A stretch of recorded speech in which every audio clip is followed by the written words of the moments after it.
I'm Nick Snow, watching Government for Oil and Gas Journal in Washington, D.C.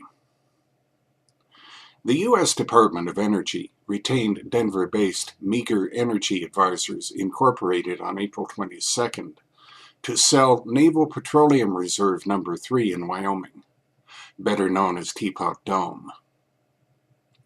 But the bigger impact may come from the ongoing sale of the Rocky Mountain Oil Field Testing Center within it. Both divestitures represent transitions. Teapot Dome, which is named for a nearby rock's resemblance to a teapot, was created by presidential order in 1915. It became synonymous with scandal in 1923, when a U.S. Senate committee discovered Interior Secretary Albert B. Fall secretly leased reserves there and in California to two private oil companies. Fall, who resigned shortly before the scandal broke, was convicted of taking bribes from executives of the two companies. The reserves were returned to the U.S. Navy in 1927, which closed the 10,000-acre field, although a few exploratory wells were drilled there in the 1950s and 60s. Jurisdiction for the reserve was transferred in 1977 from the U.S. Navy to the newly created DOE.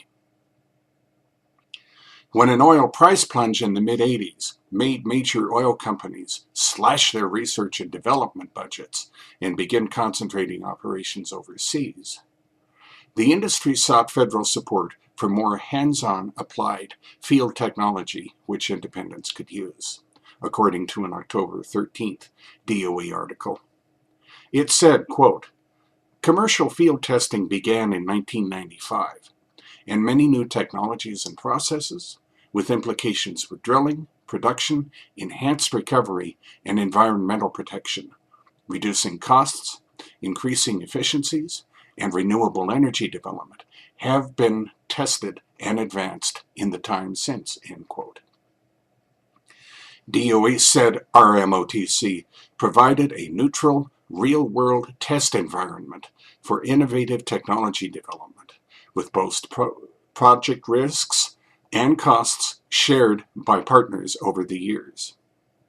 Cost sharing was discontinued during fiscal 2011, and all testing was then performed through 100% funds-in arrangements.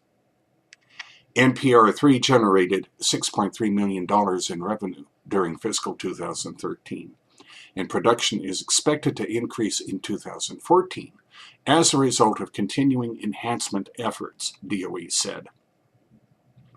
The department also determined in 2013 that the reserve and the RMOTC should both be sold by December 31st, 2014. The General Services Administration will conduct RMOTC's next sale of equipment June 7th through 21st. Items to be sold and sale details will be available at RMOTC's website starting June 2nd. None of this means that the federal government is moving completely away from supporting oil field technology development.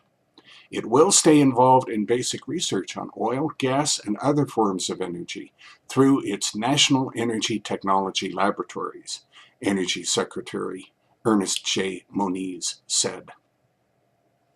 There will be more co-financing because we're in a different world now with financial markets than we were 4 years ago, he told the U.S. Energy Association's annual meeting on April 23rd. We will continue to review the entire energy innovation chain. That's Watching Government for this week. In Washington, I'm Nick Snow for Oil and Gas Journal.